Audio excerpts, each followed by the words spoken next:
President-elect Bola Tinubu is back in Nigeria. The president-elect had traveled out of Nigeria to participate in Lesser Hajj. He was also in France to rest for after-election season. Tinubu yesterday urged Nigerians to disregard the rumor about his health, saying that he is strong and refreshed enough for the task ahead. He was received at the Abuja International Airport by Vice President-elect Kashim Shettima. Arise correspondent Ndia Mogo reports. At about 4:30 p.m. Nigerian time, the president-elect's plane landed at the Abuja International Airport to a crowd of ardent supporters who had thronged the airport in their numbers to receive him. That was the moment the Vice President-elect, Kashim Shettima, stepped into the aircraft to receive Tinubu. Not quite long after that, the Speaker of the House, Femi Gbajabiamila, stepped out of the plane with Tinubu in tow, who then halted a little bit on the stairs of the plane to acknowledge the cheering supporters who sang and waved to welcome him. Concerning the reports about his health status, Tinubu had this to say. Whatever they like, they speculate. I'm healthy as a sun, and I'm okay. May 29 is not the calendar. The challenge ahead is beyond that. It's for all of us together. And we must be parents and stay focused. That is very, very important. Don't isolate one date. One date on the calendar doesn't mean anything. It's just an event. The APC national women leader, Betta Edu, and the director of the Diaspora Directorate of the now-defunct APC Campaign Council, Ade Omole, speak on the expectations of Nigerians now that Tinubu is back. I campaigned for Asiwaju Bola Ahmed Tinubu going around the world, and I can attest to it, and I can also confirm that Asiwaju Bola Ahmed Tinubu is healthy, he's ready, and he will take Nigeria to greater heights. Nigerians should expect the best of governance from Asiwaju Bola Ahmed Tinubu. He's a man who has the bold courage and is able to change the entire landscape of Nigeria. I would bet anything on it that in the next 4 years, Nigerians will be begging for Asiwaju Bola Ahmed Tinubu to run for a second term as president of Nigeria. The expectations of Nigerians are high as they buy their time for the inauguration of the president-elect Bola Ahmed Tinubu on May 29th. Ndi Amugo, Arise News. All right, a lot to talk about, Ayo. Yes, okay, so we have the president-elect. He is back, and obviously, as you have seen, with a lot of cheer and a rousing welcome from his supporters. Again, as the reports had already mentioned, on 21st of March 2023, about a little over a month ago, the president-elect had gone overseas to rest, and according to a statement released by his team, that he was also going to take the opportunity to go for Lesser Hajj in the holy month of Ramadan, and he would be returning back. I mean, no specific date was given for his return, but what they said was that he wanted to go and recuperate at a rigorous campaign trail, which a lot of us were witness to. He visited the 36 states of the Federation. If you had noticed in the videos, you'd have seen that he had said to look a bit frail and worn out, and that's expected for a man his age, still being agile and active, to go around and not just have campaigns in these major, in all the states, but also in cities, having fringe meetings, meeting, traditional leaders and the like. So he went on break. There he is back. A number of people had said, would he not come back? Put paid to all that story. And at 4:30 p.m. yesterday, touchdown Nnamdi Azikiwe Airport in Abuja, presidential wing, in tow with his wife, Senator Remi Tinubu, and his son, Sheyi Tinubu. Now, as has been noted in the reports, beyond the excitement and the joy of receiving the president-elect, you could see that he's looking a lot rested. He's looking better. He's looking younger, fresher, dare I say. And at least for those who followed him home, you know that he likes to eat amala, because he asked them that let him eat and go and rest because work starts today and he has a lot to do. And he's absolutely correct. Work starts today and he has to hit the ground running. In terms of the fact that he has a number of things to deal with, we had mentioned that in the report already with regards to certain controversies that had plagued him, and that's out of the way. But in terms of even focusing on the work, putting his team together, transition committee, beginning perhaps to chart his team in terms of the ministers who's going to work with him, the change agents for Nigeria, those who are going to deliver the renewed hope mandate in terms of the work that's ahead. He has the economy to deal with. He has the issue of insecurity to tackle. He has unemployment to tackle. He has a myriad of issues alongside responding to the election tribunal for aggrieved parties who are challenging the results of the elections. So he has his work cut out for him. Therefore, that rest would definitely say was well deserved and is justified. But what Nigerians want to see beyond that is that, can we be honest with the state of our public figures? There have been stories around the status of his health. To be frank, there's nothing wrong or untoward about a human being falling ill. It is natural. It is nature. It is part of life sometimes where people have, fall into ill health. What Nigerians are expecting is honesty. Can we have leaders who are absolutely honest with the people they hope to govern? If you're ill, be open about it. Be transparent about it, in the spirit of transparency. I know because of culture and the likes, we try to hide things. But if you're unwell, let the people know. Nigerians will ultimately, taxpayers are the ones who are going to fund any treatment, at least ongoing. So we deserve to know if indeed he went away for health checks or perhaps he's not feeling 100%. But all the best. We're excited to have him back in Nigeria, and we look forward to him getting the work done. That's most important to Nigerians. I had argued on this program that I had no problems with the president-elect traveling abroad. His handlers telling us that he was going to have a deserved rest after what was a very hectic, hypertensive, emotional, campaign season. But at the same time, it should be realized that it's now state property. Because immediately a man is declared president-elect, it becomes our business. It becomes a subject of interest. And that in any case, if he said he wanted to go and rest, that's fine. So he's back. The timing, I think, is auspicious. This is immediately after the Ramadan season. We were told he will go to the UK, he will go to France, he will go to Saudi Arabia for the Lesser Hajj and Umrah, and that had ended, and his strategies have ensured that he has returned. We do not expect him to go anywhere again. He has now become a property, of the Nigerian people. So he's back to prepare for that inauguration. Now, I saw the video showing him returning. I think the way this matter of presidency is going, all of us should now aspire to be president of Nigeria, because it's like immediately you become president of Nigeria, everything just falls in place. Look at the Tinubu that you saw in that picture. His face looking fuller, he was looking healthier, he was, there's something in this presidency. One day, don't be surprised. I'll just tell you people, look, I want to be president of Nigeria so that I too can go and enjoy something and look fuller and look robust. And he alluded to it. He came back and said, I'm healthy, I'm strong, I'm ready. So Nigerians, are now getting used to a different traction with regard to the health of presidential candidates. In 2015, when President Buhari got there, everybody was saying, oh, he said it's a problem. He said it's a problem. He was away for 1 year. Today, the man is looking heavier than those that criticize him. He's bouncing like a teenager, at the end of it. And here you have Tinubu coming back and saying, I'm healthy, I'm strong. That should reassure Nigerians. And that will have laid to rest, many of the anxieties, the controversies about his absence immediately after the March 18 election. He traveled on March 21, and now he's back. However, in his absence, there were a number of issues. Conspiracy theories. One, that he met with the CJN, Justice Kadi Ariwola in the UK. That was debunked by his team and also debunked by him. Two, the controversy about his having Guinea citizenship.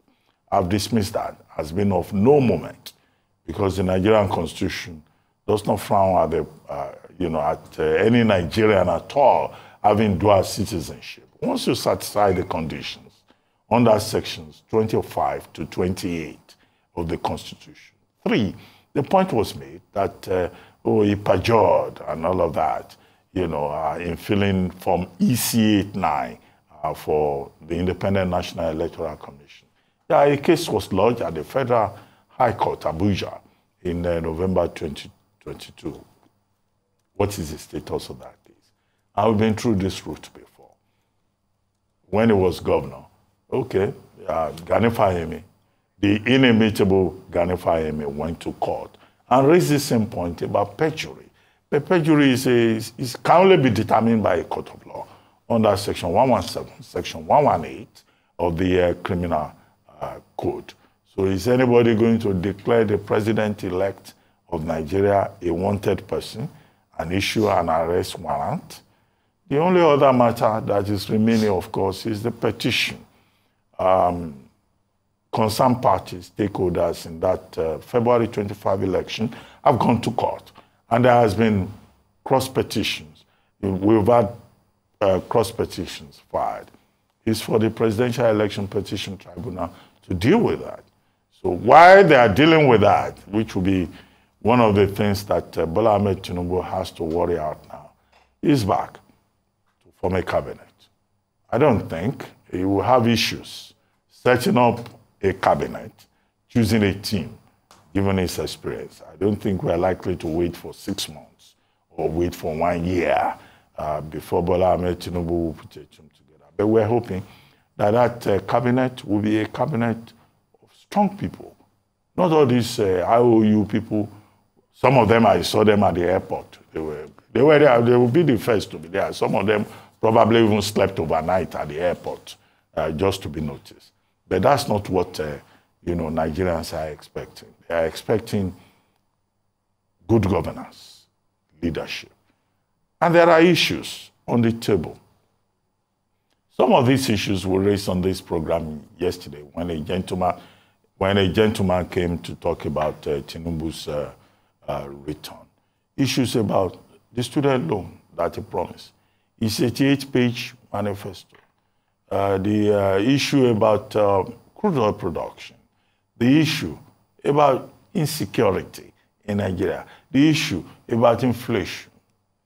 It will appear that as President Buhari leaves and he begs for forgiveness, emphasis, he begs for forgiveness, that the next man that will lead Nigeria should be a magician. Will Bola Ahmed Tinubu be that magician? Will he be able to perform the magic? As for the matter in court, yes, that matter is there. It's a big elephant in the room. But May 29, as we can see, Bola Ahmed Tinubu will be sworn in as president of Nigeria. And after he has been sworn in, then what happens? What next? Go to court, go to court, go to court. We hear people are in court. What will come out of that court? How will the courts decide? The days ahead will be clearly very interesting. Truth has to be said. Welcome, Mr. President-elect. But in my reaction, based on the issues of ground, I would like to ask, what kind of country do we want to build?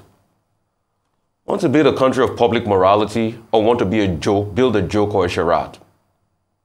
Don't want to be a country of forthright people and forthright leaders that we can ask questions of accountability, or want to build a country of child's play akin to chalky hopscotch? Because I see that's what we're trying to build. We're trying to build a child's play of circus. In a country that has been inundated with a lot of crisis, that has a bad image internationally, I think leaders coming clean on dual nationality shouldn't be a big deal, despite the Constitution. The question is, did he perjure? Did he declare it in his INEC form? That's the bone of contention here. We know what the Nigerian Constitution says. once you have the Nigerian passport first, yes, you can take another nationality. But was it fully declared? It's a question of morality. So when people raise questions like that, I don't think that Nigerians should not have a right to raise questions like that. And a due explanation needs to be made. Because we forget that this leader is our leader now. He's public property. Just like questions about his health, no matter how much he comes out to say, I am 100%, it will not go away until we get authenticated medical reports. That's what leaders in sane climes do. But it's such a big deal here that till today we don't even know what killed Umar Musa Yar'Adua, a sitting president. Some places we already had pericarditis, some Chong-Strauss syndrome. And we lack that accountability. Some people say cultural. No, I beg to differ. We decided to learn this kind of culture. What is culture? The outlook of a group of people over a period of time. Are we saying that our historical African heritage didn't have accountability? We did. It's just clear accountability questions.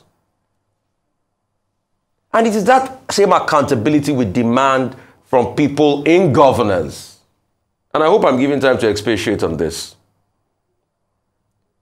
It is that kind of accountability we should demand from people in governance, because it is that accountability at which we will look at this administration and scrutinize everything it does. Nobody has got anything against his administration. He does well, I will be his greatest praise singer. He doesn't do well, I will be here to call out those accountability questions every single day. So to be able to rest this, the president-elect could also avail of his medical record. There's no big deal about it. You're public property now. Moving one step further, concerning all the problems he has, the truth has to be said.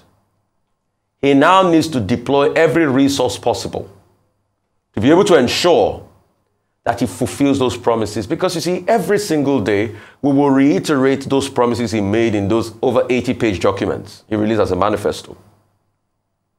We'll be waiting here for the student loans. We'll be waiting here for the 12% economic growth. Already yesterday, one of his surrogates is already changing. He said it's cumulative 12% growth.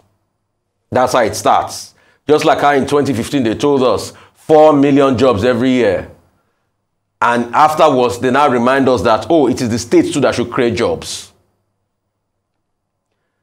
Enough of this hanky-panky we play with Nigerians, because Nigerians are suffering so much.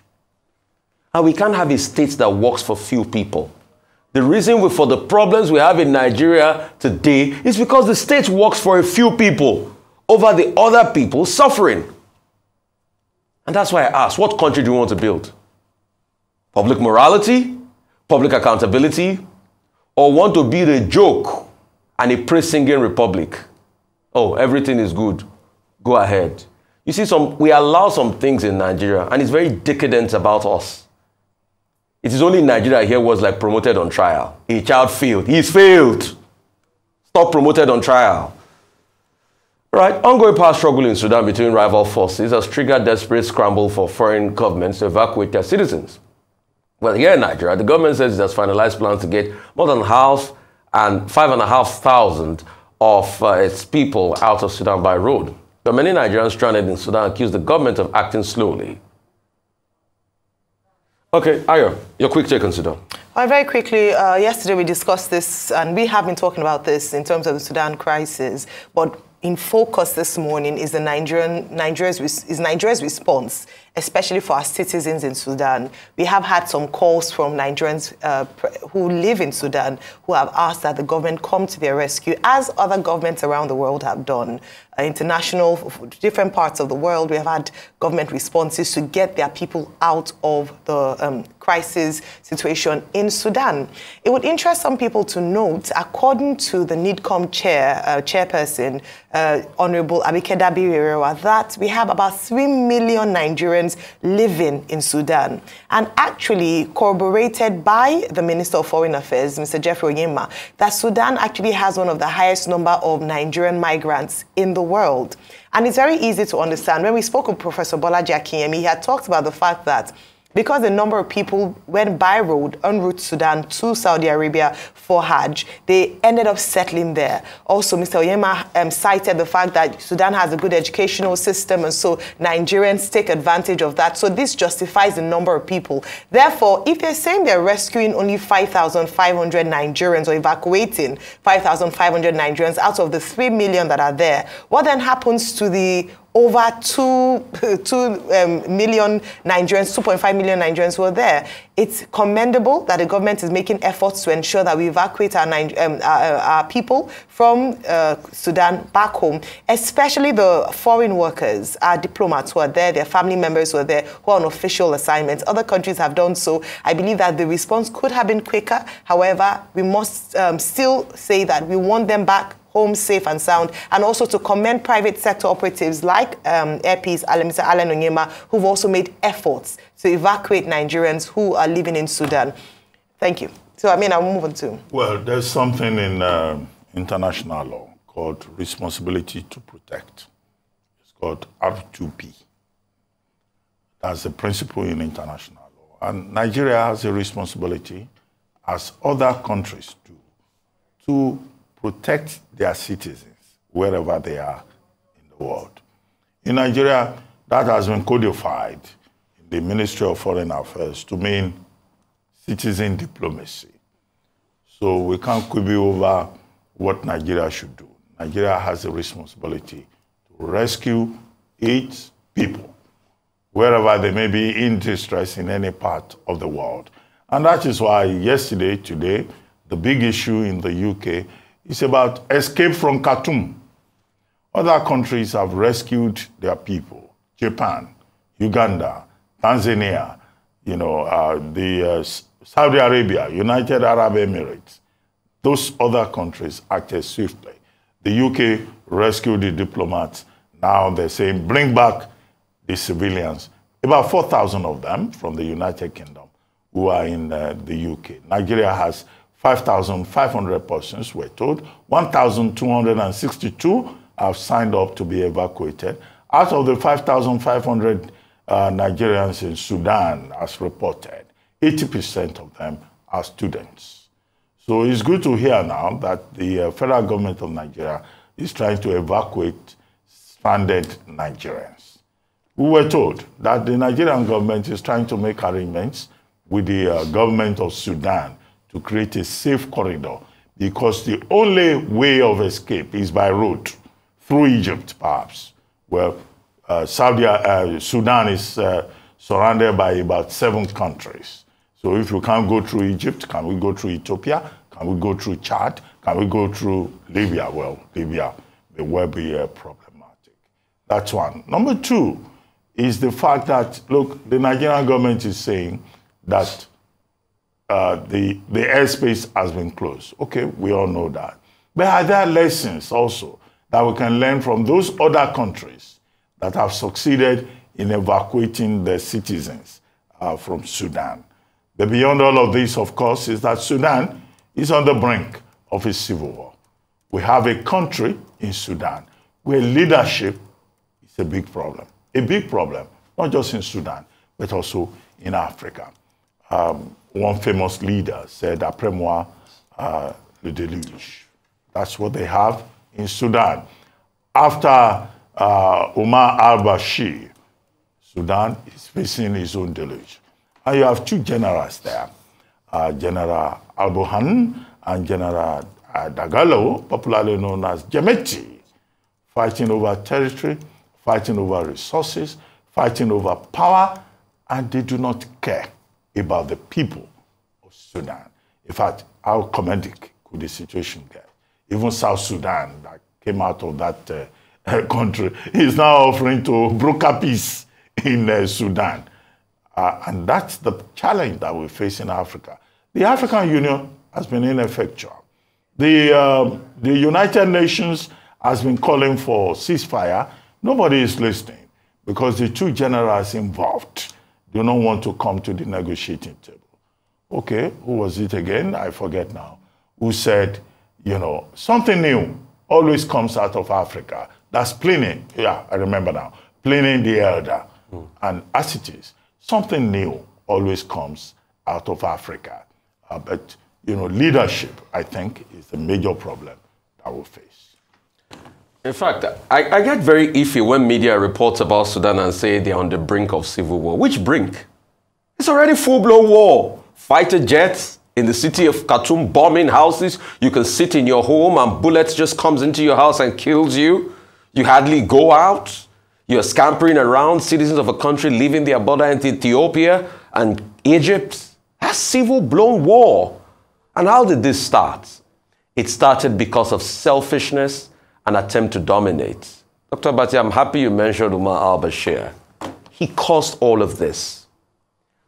To be able to perpetrate what he did in Darfur, he set up a group called the Janjaweed. The remnants of the rapid forces now were part of those Janjaweed. He took in there his own militia to be able to do the dirty work so that he wouldn't ascribe it to government forces. How ironic, poetic justice. The same people you hurt in Darfur are the ones trying to broker peace when everything hit the fan for you now. And because of that, he emboldened militia. And the West also came into it, because when we start our problems in Africa, the West will always support the part they want to support. Russia was taking resources from Sudan. The likes of Hamlo Dagano was enjoying all the largesse with gold. He has big fat bank accounts in Dubai where he buys weapons and arms. Although Russia is not openly supporting him now, but what is happening is that Yevgeny Prigozhin, the leader of the Wagner group, who is famously known as Putin's chef, he started off life by running a restaurant where he cooked for Putin, and Putin loved his food so much. Now he's the biggest military mercenary. He's also looking at supporting Dagalo. Al-Banan on the other side, the Americans are looking at Al-Banan and saying, what can we do for you? So the West has come into it. The blocs, America and Russia has come into it. Cairo too, Egypt, because of old ties, have come into it at the expense of these Nigerians can't get out. And Nigerians' rescue was too late already. There was an account of a Nigerian student saying that most Nigerians are still trapped back home, that they have been trying to go over the border. But the problem now is, and please, the Foreign Affairs, if you can help them, those that want to get out through the border, they are not giving them passport. They are not giving them visas to enter into Ethiopia and the likes. So it's a big problem. They've called the Nigerian embassy in Khartoum. They've given them letters, but they are not allowing them go through the border. They're not granting them visas. They're only granting Sudanese visas. So that's where we are today. But please, let us try as much as possible to get our people out of all of this. I hope we learn this time.